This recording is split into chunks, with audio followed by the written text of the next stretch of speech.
प्रिय मित्रों, नमस्कार। आज मैं आपके सामने एक नया विषय लेकर आया हूं, जो विषय है संचार शोध के कार्य भाग 4, functions of communication research part 4। इससे पहले मैंने कई वीडियो में संचार के कार्य पर अलग अलग चर्चाएं की थी आपसे। इससे पहले हमने social functions of communication research, economic functions of communication research and political functions of communication research की चर्चा की थी। आज हम educational functions of communication research की चर्चा आपसे करने का प्रयास करेंगे।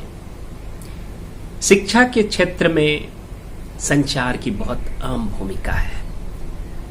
जैसा कि हम जानते हैं कि शिक्षा का उद्देश्य मानव का निर्माण करना है, मानव के व्यक्तित्व का निर्माण करना है, मानव के चरित्र का निर्माण करना है। और अभी जो नई शिक्षा नीति आ रही है उसमें भी man making and fruit bearing education का जिक्र है, यानी कि वह शिक्षा जो मानव का निर्माण करे, वह शिक्षा जो न केवल मानवीय संसाधन उत्पन्न करे बल्कि मानवीयता का भी विकास करे, वह शिक्षा जिसमें भारतीय ऐतिहासिक परंपराओं का जिक्र हो, वह शिक्षा जिसमें भारतीय संस्कृति को उसके उद्भव एवं विकास से उसको उजागर किया गया हो, वह शिक्षा जिसमें गीता का ज्ञान, वैदिक शिक्षा का ज्ञान, पौराणिक शिक्षा का ज्ञान, संस्कृत शिक्षा का ज्ञान, इन सब पर नई शिक्षा नीति में भी जोड़ है। नई शिक्षा नीति का उद्देश्य है universalisation of primary education, vocationalisation of secondary education and specialisation of higher education. और इस सब में संचार शोध की अपनी भूमिका होती है। इस वीडियो वक्ता ने यूनिवर्सिटी न्यूज में एक शोध पत्र लिखा था जिसका विषय था role of communication in new education policy, a study of Haryana.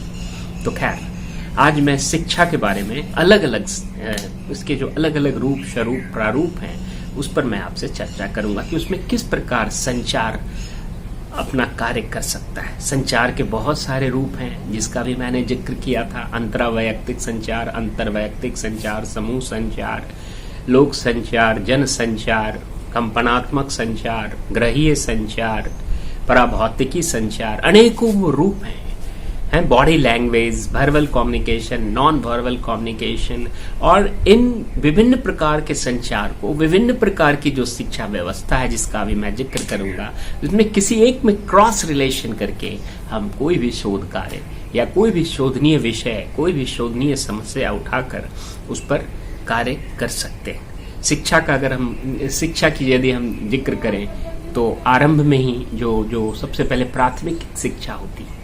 प्राथमिक शिक्षा यानी कि 8वीं कक्षा तक। प्राथमिक शिक्षा को भी हम लोग 2 भागों में बांटते हैं।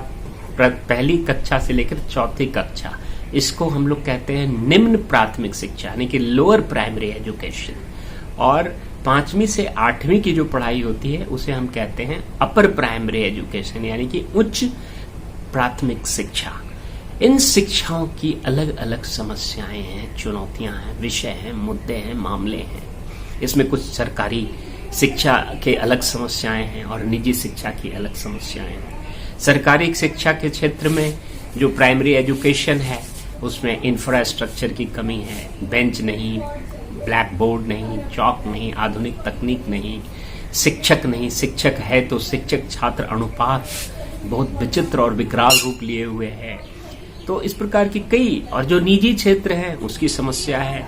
जो निजी क्षेत्र, निजी स्कूल हैं उसमें बहुत उच्च स्तरीय फी है, उसकी जो फीस है वो इतनी ज्यादा है कि एक औसत मध्यम वर्गीय परिवार भी उसमें अपने बच्चों को नामांकन कराने में बहुत कतराता है। वहां पर सुविधाएं उपलब्ध हैं लेकिन वो केवल पैसों का खेल है। तो प्राथमिक शिक्षा की अनेकों, उसके बाद विकलांग शिक्षा है और जो बहुत तरह के मंद बुद्धि प्रकार के बच्चे होते हैं उनके लिए शिक्षा है। इन सब से जुड़ी बहुत सारे विषय हो सकते हैं, बहुत सारे मुद्दे हो सकते हैं, बहुत सारी चुनौतियां, समस्याएं और व्याधियां, त्रुटियां, कुरीतियां, कमियां, उसको रेखांकित करके, उसको चिन्हित करके संचार के किसी एक रूप का प्रयोग करते हुए, बल्कि सभी का प्रयोग एक साथ करना उचित नहीं होता, किसी एक, दोनों तरफ से एक एक यूनिट को लेकर क्रॉस करते हुए कोई शोधनीय विषय लेकर शोध किया जा सकता है। उसी प्रकार अगर हम माध्यमिक शिक्षा की बात करें, यानी सेकेंडरी एजुकेशन, जो 9वीं कक्षा से लेकर 12वीं कक्षा की पढ़ाई होती है, इसमें बच्चे थोड़ा बड़े हो जाते हैं, इनकी कुछ अलग प्रकार की मनोवैज्ञानिक समस्या भी होती है, मानसिक विकृतियां होने लगती है। इसमें बच्चों के साथ और भी कई समस्याएं होती हैं, उनकी आवश्यकताएं होती है, और वह कई प्रकार के अपराध और बाल अपराध और जघन्य अपराध, और जिसको हम लोग कहते हैं जुवेनाइल डेलिक्वेंसी जैसे बहुत सारे केसेस इसमें, जो अगर शिक्षा उचित नहीं मिल रही है, उसको उचित संसाधन नहीं है, शिक्षक नहीं है, शिक्षक उस पर ध्यान नहीं दे पा रहा, माता पिता अभिभावक की जो भूमिका है वो भी, उसका भी सही निर्वहन नहीं हो रहा है, तो माध्यमिक शिक्षा कई प्रकार की समस्याओं को भी जन्म देता है। वैसे तो शिक्षा एक रामबाण है, एक संजीवनी है, जिसको हम कहते हैं कि ये सभी समस्याओं का निराकरण शिक्षा में ही निहित है। फिर भी शिक्षा में जब कमियां होती है तो उतनी ही ज्यादा विकृतियां भी समाज में उत्पन्न होने लगती है। तो माध्यमिक शिक्षा की जो कमियां हैं, जो त्रुटियां हैं, जो व्याधियां हैं, जो समस्याएं हैं, उसको चिन्हित करके, उसको पहचान कर, उसका पड़ताल कर शोधार्थी शोध का विषय चुन सकते हैं और उसको जन संचार से, समूह संचार से, लोक संचार से, अंतर्वैयक्तिक संचार से, अंतर्वैयक्तिक माध्यमकृत संचार से, या शाब्दिक संचार से, अशाब्दिक संचार से, किसी से भी, या मास कम्युनिकेशन, मास मीडिया से उसको रिलेट करके कोई विषय पर अध्ययन किया जा सकता है। उसी प्रकार अब आइए हायर एजुकेशन आफ्टर ग्रेजुएशन। स्नातक और उसके बाद की जो भी शिक्षा है, पीएचडी तक या डीलिट तक या डीएससी, जो भी एकदम कंप्लीट, वो हायर एजुकेशन, उच्चतर शिक्षा के तहत आता है।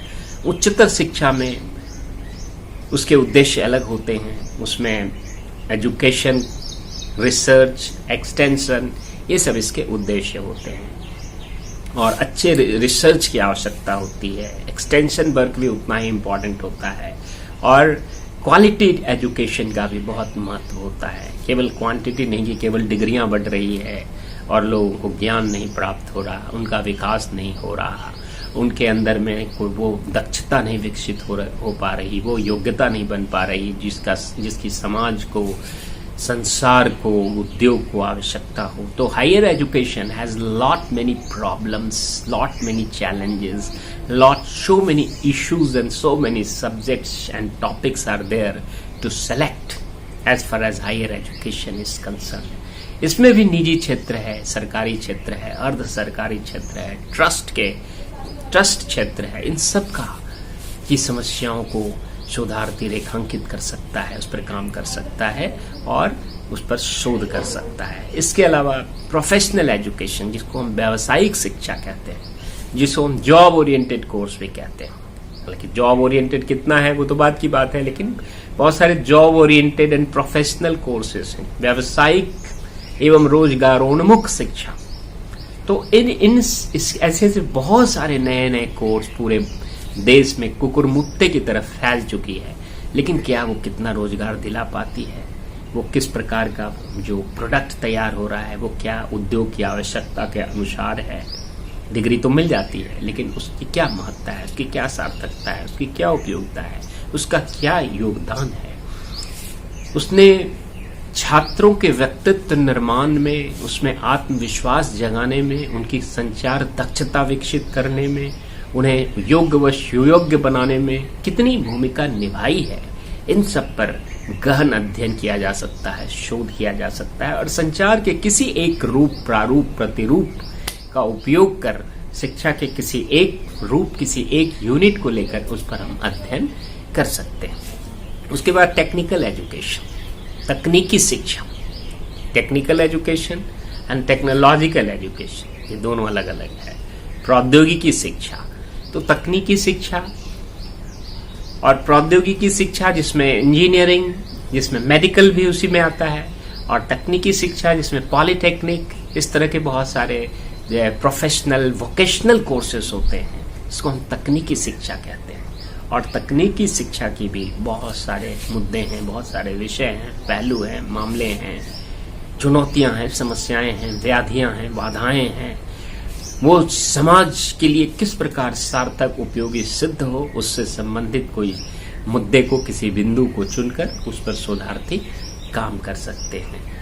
इसके अलावा डिस्टेंस एजुकेशन, दूरवर्ती शिक्षा, पहले कॉरेस्पॉन्डेंस कोर्स होता था, अब वो धीरे धीरे डिस्टेंस एजुकेशन बन गया। तो डिस्टेंस एजुकेशन की भी बहुत सारी समस्याएं हैं। अनगिनत इसमें तो सीट होते हैं और अच्छी फीस होती है ज़्यादातर, और इसमें लेसन्स प्रोवाइड करके कुछ पीसीपी पर्सनल कांटेक्ट प्रोग्राम जैसे क्लास लगाकर ये शिक्षा मूलतः दी जाती है।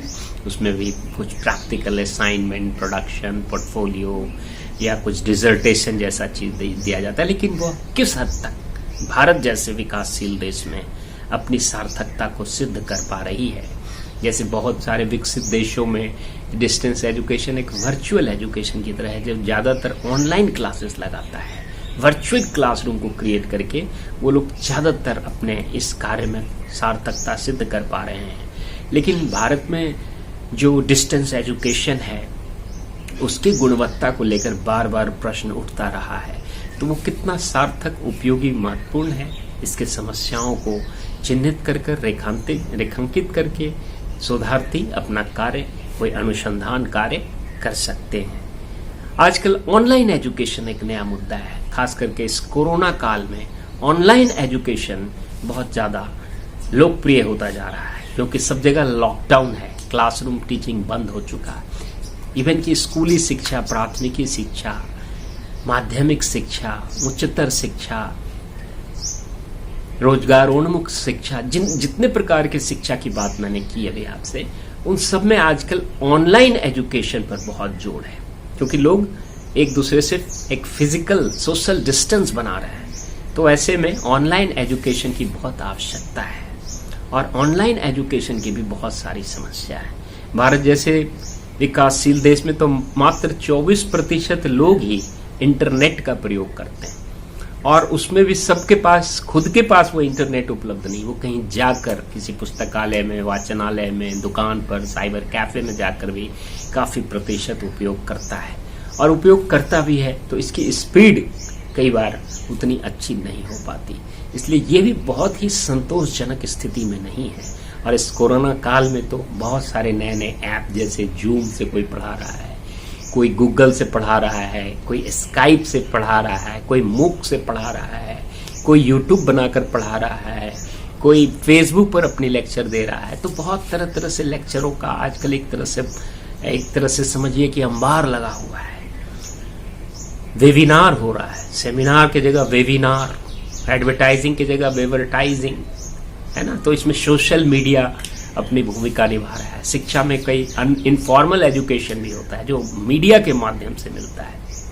नॉन फॉर्मल एजुकेशन की अलग समस्या है, और एडल्ट एजुकेशन की अलग समस्या। तो खैर, जो ऑनलाइन एजुकेशन है, आज सभी शिक्षा को ऑनलाइन किया जा रहा है। अभी खास करके अभी जिस दौर से हम लोग कोरोना के दौर से जो गुजर रहे हैं, अब पोस्ट कोरोना में क्या स्थिति होगी वो भी एक अध्ययन का विषय है कि अब जब कोरोना समाप्त होगा उसके बाद किस प्रकार के शिक्षा का रूप, स्वरूप, दशा, दिशा होगी। लेकिन ये निश्चित है कि ऑनलाइन शिक्षा भी अपना एक नया रूप, स्वरूप ग्रहण अवश्य करेगा, क्योंकि इससे कई प्रकार के लाभ भी हैं, कई प्रकार की सुविधाएं हैं। समय का बचत, धन की बचत, ऊर्जा की बचत, संसाधन की बचत होती है।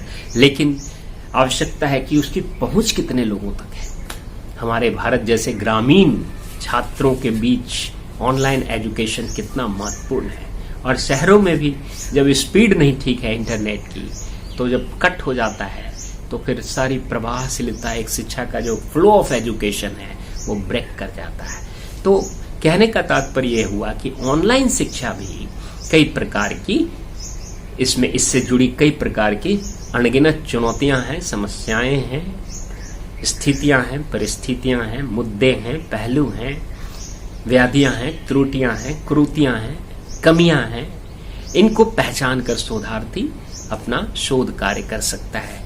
तो ये educational functions of communication research के बारे में मैंने थोड़ा सा बताया, और आपको पहले भी मैंने बताया था कि communication function of communication research क्या है, तो सबसे पहला फंक्शन है कि हम नए ज्ञान या नए सिद्धांत के सृजन करते हैं। दूसरा है पुराने सिद्धांतों की परीक्षण की जाती है। तीसरा नई विधियों को भी विकसित किया जाता है। संचार शोध का यह भी कार्य है। चौथा कार्य है कि संचार शोध ऐसे ज्ञान का सृजन करता है, संचार से संबंधित ऐसे ज्ञान का सृजन करता है जो विश्व उपयोगी हो, राष्ट्र उपयोगी हो, समाज उपयोगी हो, समुदाय उपयोगी हो, संगठन उपयोगी हो, उद्योग उपयोगी हो, बाजार उपयोगी हो, विषय उपयोगी हो, संकाय उपयोगी हो। तो ये एक कार्य है चौथा। पांचवा कार्य जिसकी जिक्र मैंने पिछले वीडियो में किया था, social functions of communication research. उसके बाद मैंने छठा कार्य economic functions of communication research और सातवां कार्य political functions of communication research. और आज मैंने संचार शोध का ये जो आठवां कार्य है वो educational functions of communication research का जिक्र किया। और अगले वीडियो में मैं cultural functions of communication research की चर्चा आपसे करूंगा। तब तक के लिए इजाजत लेना चाहूंगा, लेकिन इससे पहले यदि कोई भी आज का जो हमारा एजुकेशनल फंक्शंस ऑफ कम्युनिकेशन पर, कम्युनिकेशन रिसर्च पर यदि आपके पास कोई प्रश्न है, कोई शंका है, किसी प्रकार के स्पष्टीकरण की आवश्यकता है, कोई विचार हो, कोई टिप्पणी हो, कोई हमारे विचार में कोई कमियां हो, तो आप बेहिचक निसंकोच हमारे कमेंट बॉक्स में अपनी टिप्पणी कर सकते हैं, अपने विचार प्रस्तुत कर सकते हैं। तब तक के लिए इजाजत, धन्यवाद।